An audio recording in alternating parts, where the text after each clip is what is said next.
Welcome, everyone. We're going to go ahead and get started. My name's Allison Wilkie. I'm the Director of Government Affairs and Strategic Campaigns at the Coalition for the Homeless. We're excited to have you here tonight for our I'm Homeless and I Vote virtual voter training. This event's co-sponsored by the Coalition for the Homeless, Vocal New York, Neighbors Together, Community Service Society, Corporation for Supportive Housing, and the Legal Aid Society. And a special shout out to the Coalition for the Homeless's Client Advisory Group, who is watching together this evening. In this training tonight, we're going to discuss why the primary election on June 24th is important and what the next mayor needs to do to end mass homelessness. We're also going to cover the nuts and bolts of how to register or check your registration, voting options, and voting rights for people who are living in shelter or sleeping on the street. And finally, we're going to review how ranked choice voting works. So during this presentation, if you have any access needs or if you need assistance enabling closed captions or any other features, you can put your question in the chat and it will go exclusively to our moderators who can assist you. And if you have any questions about the information we're presenting tonight, you can also put your questions in the chat. We're going to save a few minutes at the end to answer those questions, so we won't answer immediately, but we will have time at the end for any questions that go into the chat. And if we run out of time, then we'll follow up with you individually. So I'd just like to note that this training is nonpartisan. That means that we're not going to discuss any candidates or their platforms, but we will share how you can learn more about the candidates and who's going to appear on your ballot on June 14th. So first, why is it important to vote? Well, voting is one of the easiest ways to have an impact on your future and the future of New York City. So every day, elected officials are making decisions that impact housing, homelessness, benefits, jobs, healthcare, and other really important things in our lives. Primary elections, like the one coming up on June 24th, determine which candidates will appear on the general election ballot in November. In primary elections, where our voters often have the greatest choice because there are more candidates who want to be the party's nominee for the general election that happens in November. And in places like New York City, where voters tend to be heavily of one party, in our case, the Democratic Party, often the primary election can be more determinative of who is actually going to be elected in November. But despite the importance of primary elections, turnout is really low in primary elections in New York City. In the last primary election, only 15% of voters cast a ballot. And primary election voters tend to be homeowners and they tend to be older. And because those people vote reliably, they end up having the most say in our elections. And candidates can often tailor their policies and their messages to those people because they know those are the people who are going to vote. So that's why it's important for people who have experienced homelessness to vote, so that our experiences are taken seriously by candidates and that we can elect people who are actually serious about addressing homelessness. So one important thing to know, in New York, in the primary elections, you can only vote for candidates of the party that you are registered with. So if you're registered as a Democrat, you can only vote for the Democrat candidates in the primary. If you're registered as a Republican, you can only vote for the Republican candidates. And if you're not registered with a party, you can't vote in the primary election. So knowing your party registration is really important for primary elections. And later on, we're going to discuss how you can check your party registration or change your party registration. So as I said, the primary election is on June 24th, and there's many offices that are up for election. There's 4 citywide offices on the ballot: the mayor, the comptroller, the public advocate, and there's also borough presidents for each of the 5 boroughs. Plus, you'll be voting for the council member for your district. You can find out who's going to be on your ballot at nycvotes.org. If you go to that website and you select what's on the ballot, you'll be able to see that information. I did check this morning and they haven't quite updated their voter guide, but that should be updated soon and you can see exactly who you will be voting for. So all of these offices that are on the ballot play a major role in city policy and how the city spends taxpayer dollars and how we're addressing the different problems in our city. The next mayor and the other elected offices that are up for election must make homelessness a priority. New York City's homelessness crisis has never been worse. Currently, there's about 350,000 New Yorkers who are homeless on any given night. So this staggering number includes thousands of people who are sleeping unsheltered in our public spaces. It also includes over 114,000 people who are sleeping in shelters, but it doesn't stop there. There's over 200,000 people doubled up or tripled up in others' homes. So these figures really show the urgent need for leadership in New York City that understands that housing is the solution to the mass homelessness crisis that we're facing. And this is why we've developed a plan that outlines the actions that the next mayor must take to address the crisis. Let's talk about a few of those priorities. First, the city needs to build at least 12,000 new units of deeply subsidized affordable housing every year for the next 5 years. And importantly, this housing has to be targeted to homeless families and households and those who have extremely low incomes. Too much of the affordable housing that has been built in the last decade has been for higher income people, not the low income households and people that keep this city running.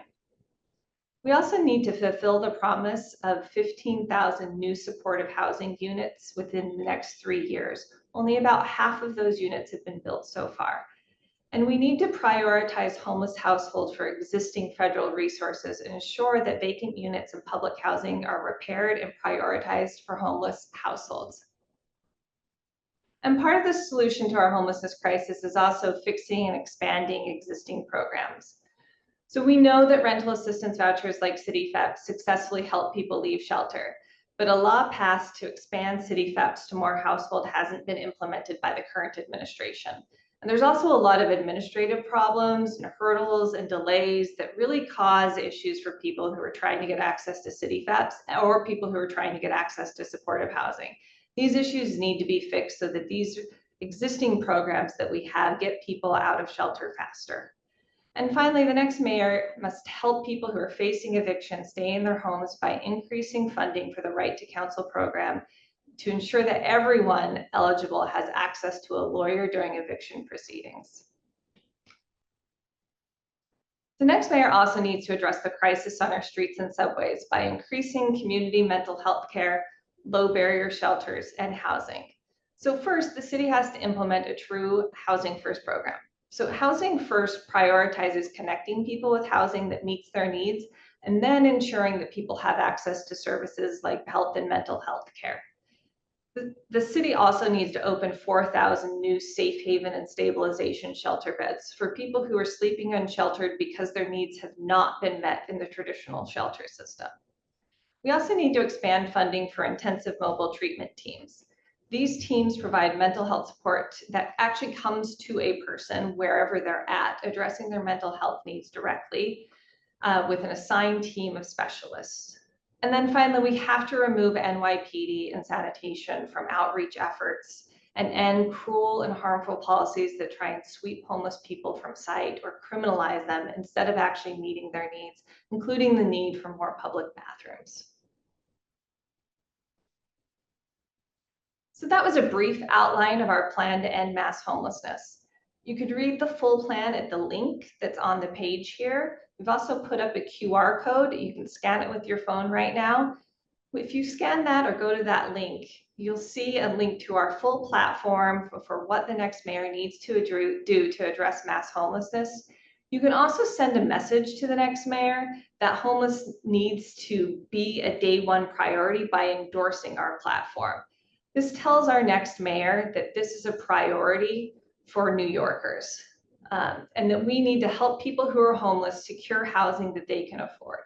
In other words, our whole plan basically boils down to the fact that housing is the solution to homelessness. There's also a link on the screen that where you can go to find more about the candidates who are running for mayor. And that's at thenyhc.org/mayoral-candidates. So we're going to do a quick poll for folks who are watching. So the question we have is, what do you think the next mayor's top priority should be? And possible answers we have here are connecting people sleeping on streets and subways to permanent housing and community mental health care. B is building more affordable housing for people living in shelter. C is fixing problems with city FEPS vouchers to make the process easier. And D is building more supportive housing for people with mental illness, addiction, and chronic illness. Now, I know we need all of these things, but I'd like to hear from you. What do you think the mayor's next priority should be? So I'm going to go ahead and launch a poll.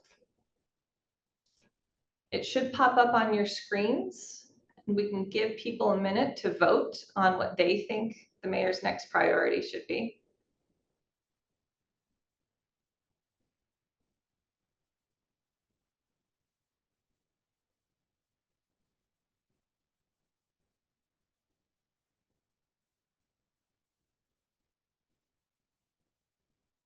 Give it another minute for folks to answer.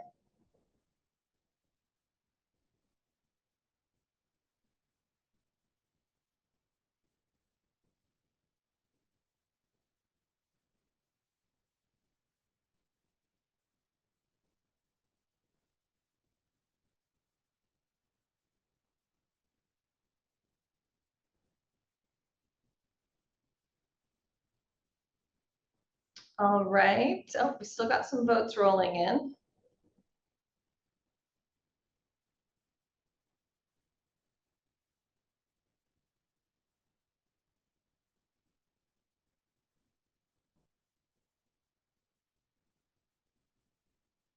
Okay, I'm going to close the poll and share the results. So it looks like coming in at the top is connecting people sleeping on our streets and subways to permanent housing and community mental health care. But building more affordable housing for people living in shelters coming in at a close second. So as I said, all of these things are really important for the next mayor. And you can be a part of helping push the next mayor and tell them that it's important by endorsing our platform on the link that was on the previous page. So let's move on to the next part of our presentation about how to vote. So hopefully at this point you're fired up to vote. You're fired up to have leadership in this city that is going to address mass homelessness. So let's talk about all the details you need in order to vote. So first, in order to vote, you need to be registered to vote. So you can register to vote, or you can change your registration address or other details online at vote.nyc.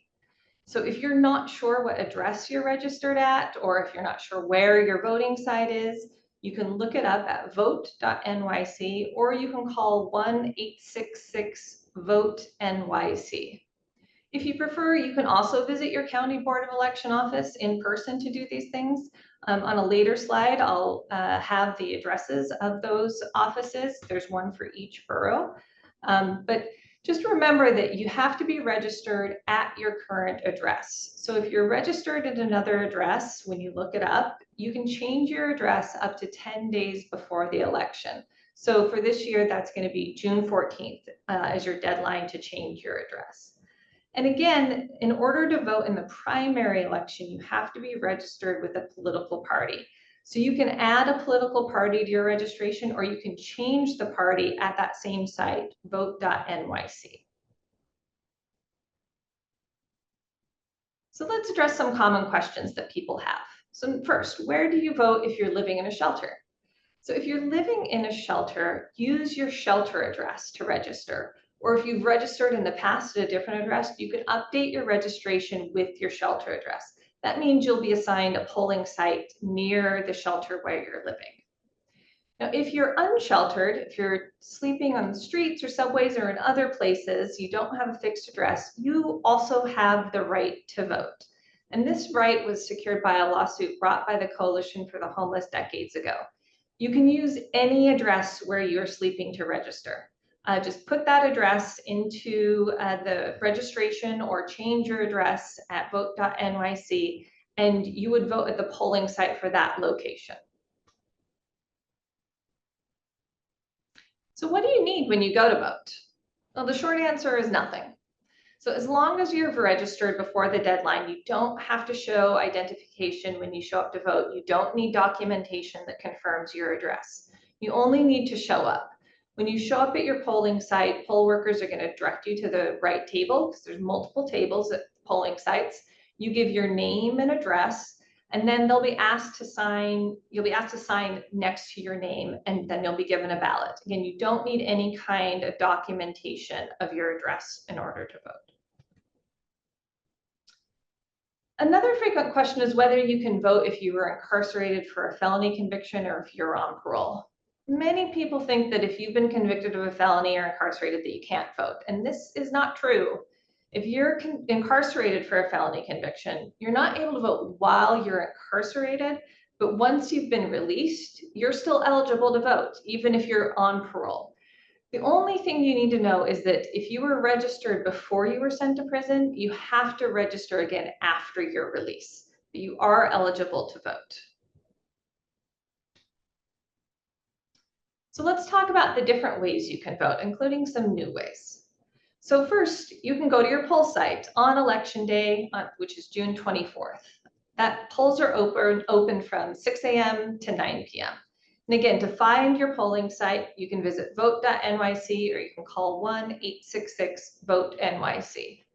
So what if it isn't convenient for you to vote on June 24th?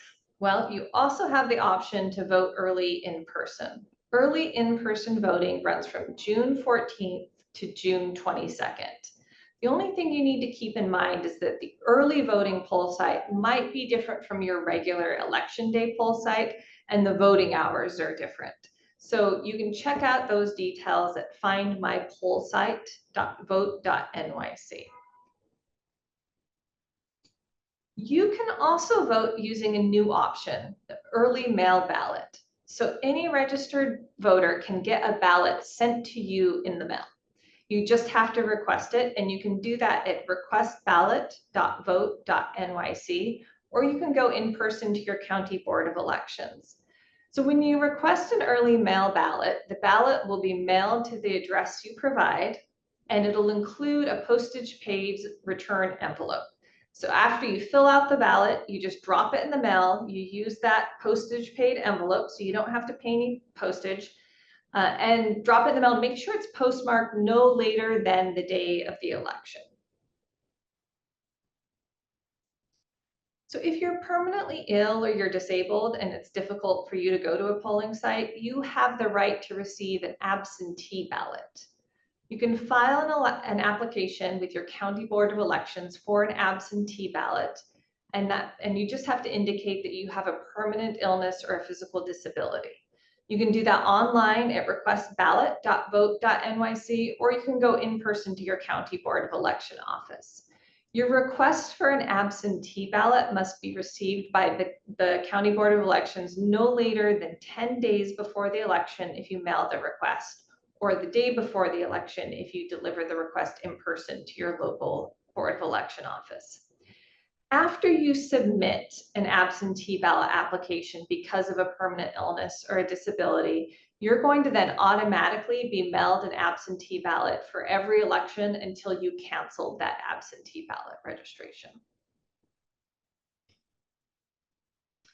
So what if you have difficulty reading or writing? So voters who have any disability that interferes with reading or writing or with the use of printed materials can apply online for a ballot that has accessible features. You can do that at requestballot.vote.nyc/accessibility. And voters who have reading and writing disabilities can also vote in person using an accessible ballot marking device. These are special voting devices. They're available on election day and during early voting if you go in person. And they have features that allow the ballot to be read to you using headphones, and they have different ways to be able to mark a ballot. Poll site workers will help you use that ballot marking device. There are also protections for domestic violence survivors who might have concerns about an abuser showing up at a polling location or being able to see their address. So you can apply to keep your registration confidential, or you can apply to get an alternative polling location. You have to contact your board of elections and submit an affidavit. The affidavit doesn't require you to provide any proof or documentation of your need. It is just a signed document. And here on this page, we have the addresses of all of the boards of election. So anything that you want to do in person regarding your registration or requesting an absentee ballot, you can do at these addresses. You just need to go to the county where you're currently living. And I'm going to pause for one moment just in case people want to take down that address or the telephone number for their board of election.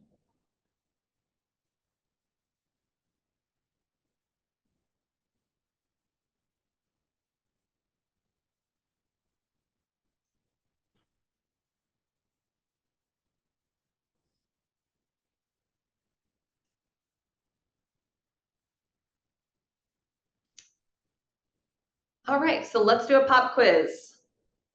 Here's our quiz question. So what are the 4 different ways you can vote?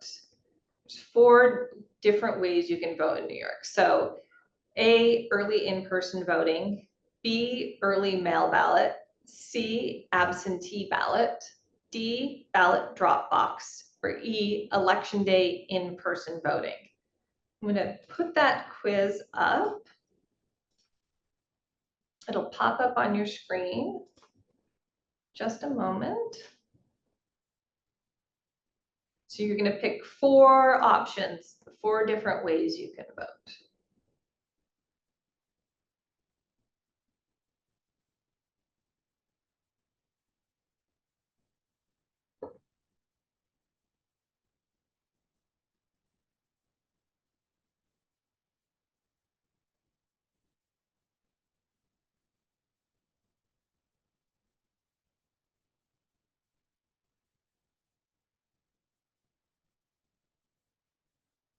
Give it just another minute.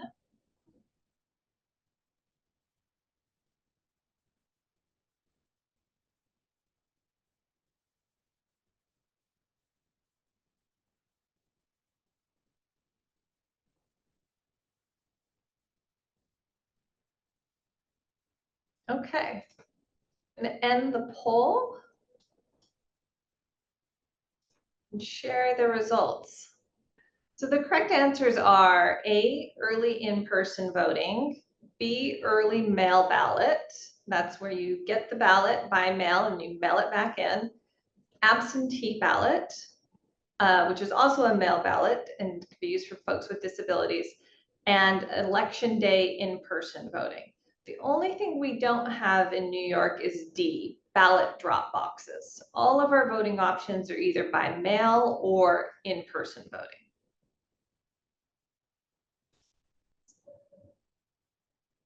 Sorry, just pop that up on your screen. Okay.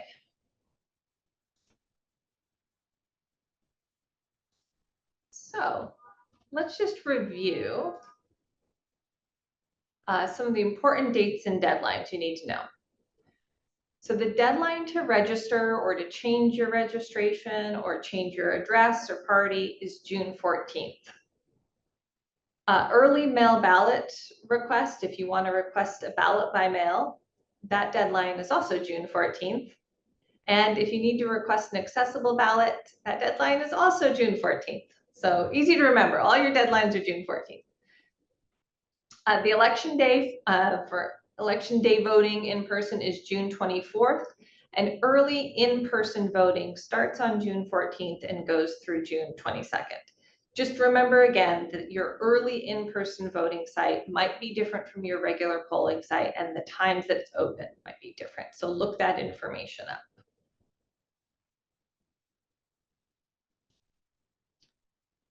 So now let's talk about ranked choice voting. Ranked choice voting is relatively new in New York City.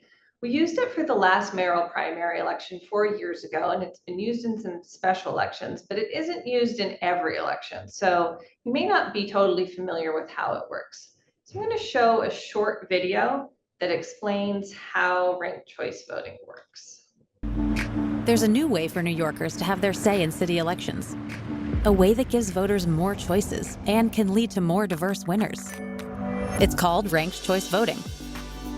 74% of New York voters chose to use it in primary and special elections for city offices: mayor, public advocate, comptroller, borough president, and city council. You won't see ranked choice voting in general elections or elections for state or national offices. But in ranked choice voting elections, you can now rank up to 5 of your favorite candidates for each office. Here's how ranked choice voting works. On your ballot, you'll see candidates listed in rows and numbered rankings in columns. Pick your first choice and completely fill in the oval next to their name under the first column. Like always, you can just vote for your one favorite candidate and submit your ballot. But you might like several people. If you have a second choice, fill in the oval next to their name under the second column. Do the same thing for your third, fourth, and fifth choices if you have them. A few don'ts. Don't rank the same candidate more than once. It won't help them, and it takes away your chance to rank the others who are running. Don't give the same rank to multiple candidates. It could disqualify your ballot. Don't worry. This is a new process, and you can always ask a poll worker for help, or for a new ballot if you make a mistake. So, how do ballots get counted with ranked choice voting? If one candidate gets more than 50% of everyone's first choice votes, they win the election right away. That's it. If no candidate gets more than 50%, ballots will be counted in rounds. Round by round, the candidate with the fewest votes is eliminated. So, if your top-rated candidate is eliminated, your vote goes to your next highest choice. This keeps going until only 2 candidates remain. The person with the most votes wins.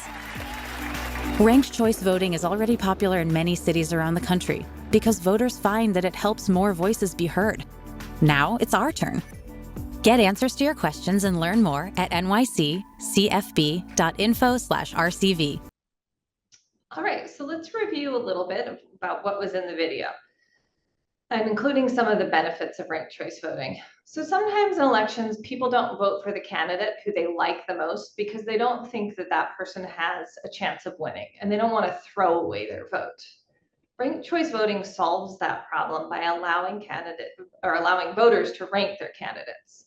So what happens is when the votes are counted, everyone's first choice is counted. And after the first choice is counted, if no candidate has received more than 50% of the vote, that's where the ranking comes in. So if the candidate you ranked first received the fewest amount of votes, then your second choice then gets counted. And this goes on with the bottom candidates being eliminated until a candidate gets over 50% of the vote. Ranked choice voting is used in other cities. It's also actually how the Best Picture movies are selected for the Oscars, is through ranked choice voting. So it allows people to just rank which candidate, anywhere from 1 to 5 candidates, who you like most, and it gives voters more choice. I think one of the important things about ranked choice voting is that you don't have to rank any candidate that you don't like. You don't have to rank someone that you don't want to be mayor. So if you feel strongly that you don't want a person elected, then don't rank that person. You can rank everyone else, but you don't want to rank the person who you don't want to be elected. You don't have to rank all 5 people. You can rank one person, just as in other elections. You can rank 2, 3, 4, or 5. And again, you don't have to rank any particular candidate, especially if you don't want that candidate elected. So let's do a short pop quiz about what we learned about ranked choice voting. So which of the following statements is true? First, you must rank all 5 candidates, or you must rank 5 candidates, pardon. Second, you can rank the same candidate more than once. Or C, you don't have to rank at any candidate who you don't like. So I'm going to pop that quiz up on the screen and share the results. So the correct answer is that you don't have to rank any candidate who you don't like. Just addressing the other 2, you do not have to rank 5 candidates. You can rank 1 candidate, you can rank 3, you can rank all 5, but you don't have to rank all 5. And you cannot rank the same candidate more than once. So if you're going to rank more than one candidate, they have to be different candidates. But again, the correct answer here is that you don't have to rank any candidate who you don't like. So let me put some resources here on the screen. So if you want to just look at that voter registration information that we shared and some of those FAQs, you can go to coalitionforthehomeless.org/voting-rights. That addresses a lot of the registration deadlines, the different links you can go to register. There's a link there for your Board of Election locations and to find your voting locations. And again, if you want to endorse our plan, Housing is the Solution, or Plan to End Mass Homelessness, you can go to coalitionforthehomeless.org/take-action. Okay, so it looks like maybe we've had a few questions in the Q&A. I'm going to stop sharing my screen and I'm going to invite some of our folks who are helping moderate to share some of the questions that we've received, and we can try and answer those questions for you. Yeah. So one question more on the logistics side, I think this was in one of the slides, but maybe you could reiterate, Allison, was what is the deadline to change political party for voting in the primaries? Yeah, so that deadline is the same as the deadline for changing your address. It's June 14th. So there's two dates that you're going to remember. It's going to be June 14th, which is your last day to register, your last day to change your address, the last day to change your party affiliation. And then the other date that you need to remember is June 24th. That's our primary election day.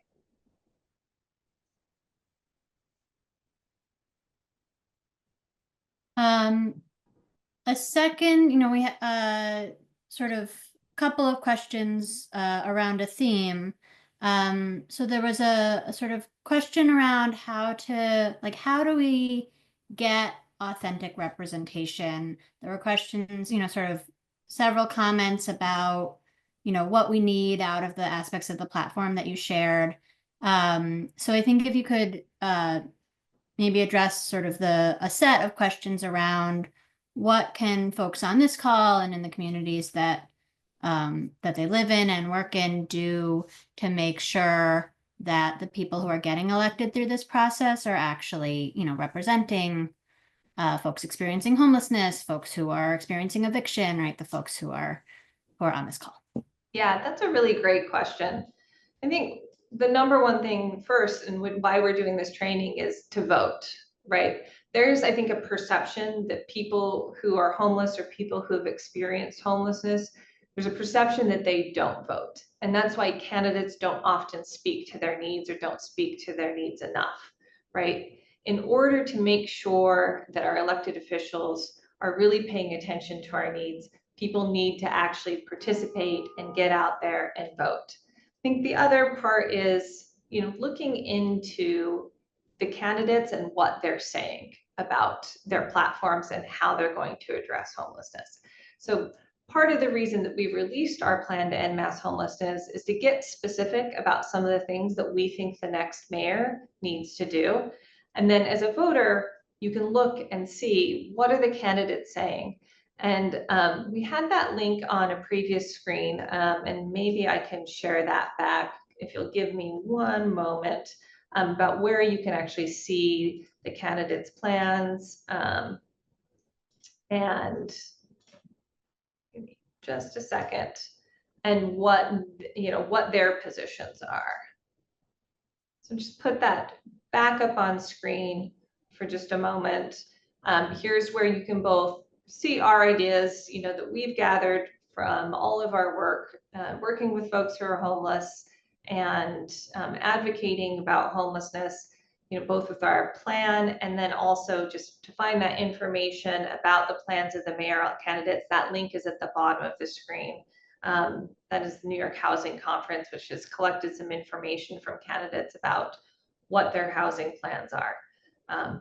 Another, just to take it further, I think voting is really important, but also, just staying engaged with some of the advocacy that's, happening around homelessness. The groups on this call also do a lot of advocacy. There's different ways that people can engage with our organizations to get involved.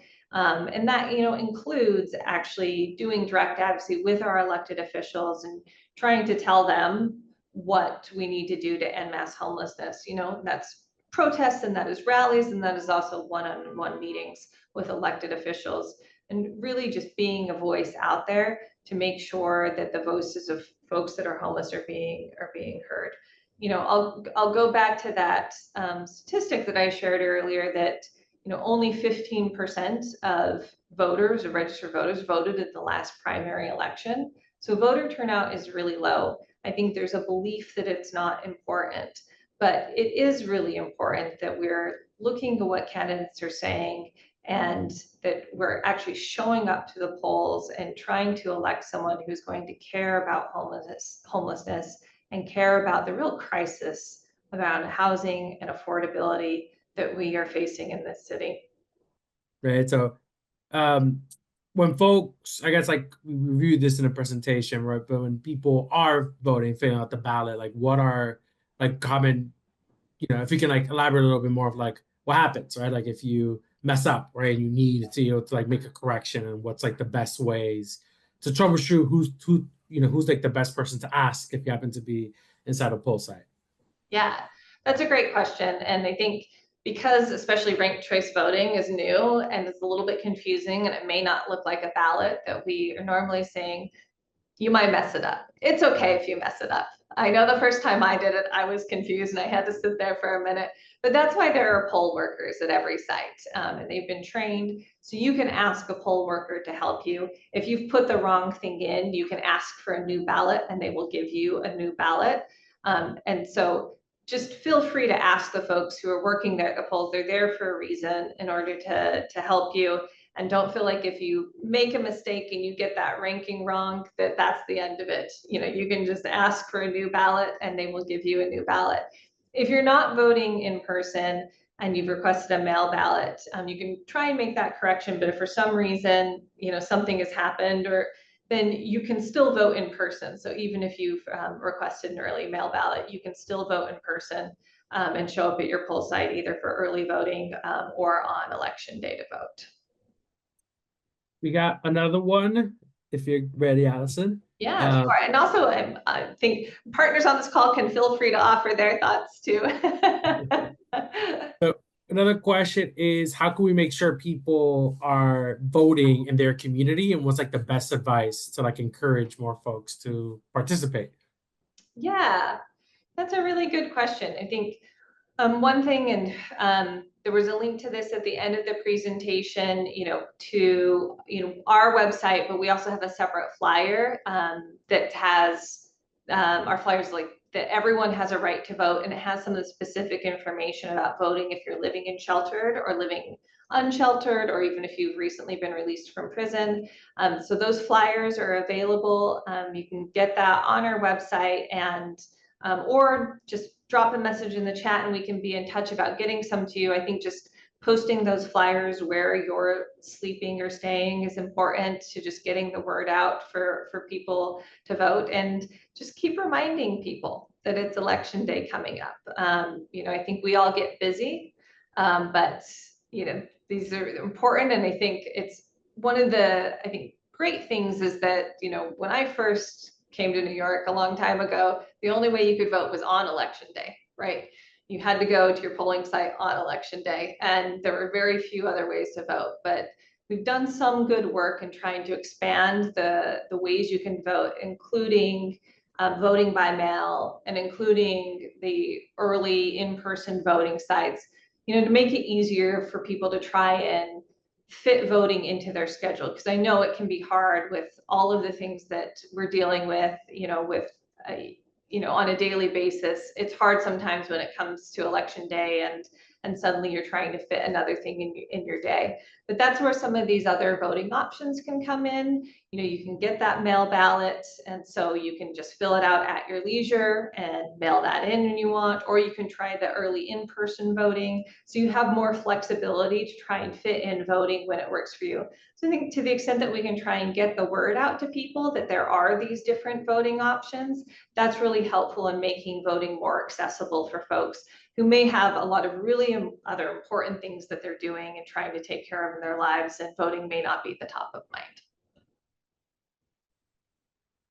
I have another question, and it's, some people might want to, as they're doing their research and deciding, who they're going to vote for, then we're curious to see, well, who's funding these people, these candidates' campaigns? So, like, what's like the best way for someone to find that information out?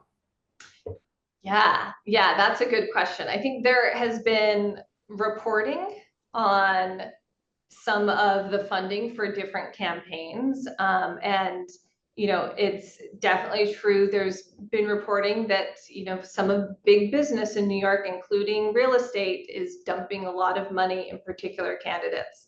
And so, that's something that, if you use the internet, you can Google, who's supporting different candidates, who's contributing to their campaigns.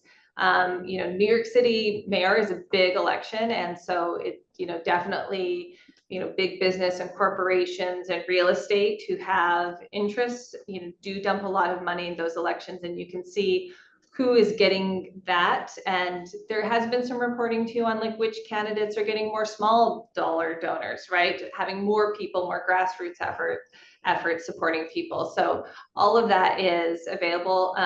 I don't have a specific site off the top of my head, but I know there's been a lot of news reporting around that. I don't know, Adolfo, do you have?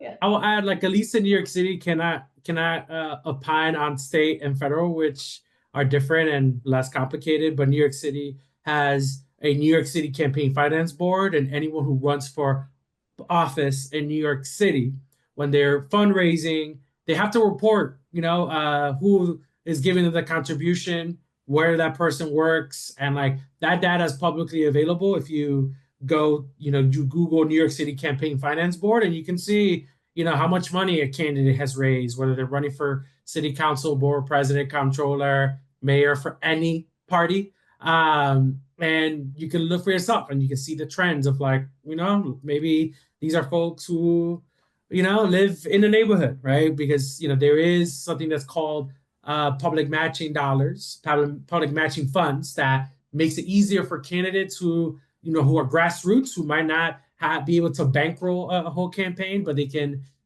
meet a certain threshold by having X amount of people in their community, in their district, contribute to their campaign. So those are things that you could look into. The website is pretty accessible, and you can make your determinations based on who's funding these campaigns. And the same goes for these, we might be seeing what's called independent expenditures flooding our TVs, our ads, and mailers. And you can see the names of these independent expenditures and who's funding those too. So that's publicly available data that's available for folks to sift through and make their determinations based off whatever you need to make your decisions on. I've got another question. Can independents vote in the Democratic primary election? No, so if you're registered as an independent, you can't vote for the Democratic candidates. You can only vote for independent candidates. So in the general election, that's different, but in the primary, you can't do that. So you'd have to be registered as a Democrat to vote for the Democrat candidates. Okay, so I think we're good. So thank you to everyone who attended this. Thank you to Emily Goldstein at ANHD and Adolfo Abreu from Vocal New York, and our other partners who've been working on this and who sponsored this: Legal Aid Society, Neighbors Together, Community Service Society, and Corporations for Supportive Housing. Appreciate everyone's attendance. I know we got some follow-up in the chat, and we'll be following up with those people. But hopefully we will see you at the polls. If not on June 24th, then maybe early voting, or maybe you'll be submitting your ballot by mail. But appreciate everyone getting engaged and making sure that the needs and interests of folks who've experienced homelessness are being represented in our elections, and that our candidates hear us loud and clear that we need to end mass homelessness and that housing is the solution to ending mass homelessness. Thanks, everyone.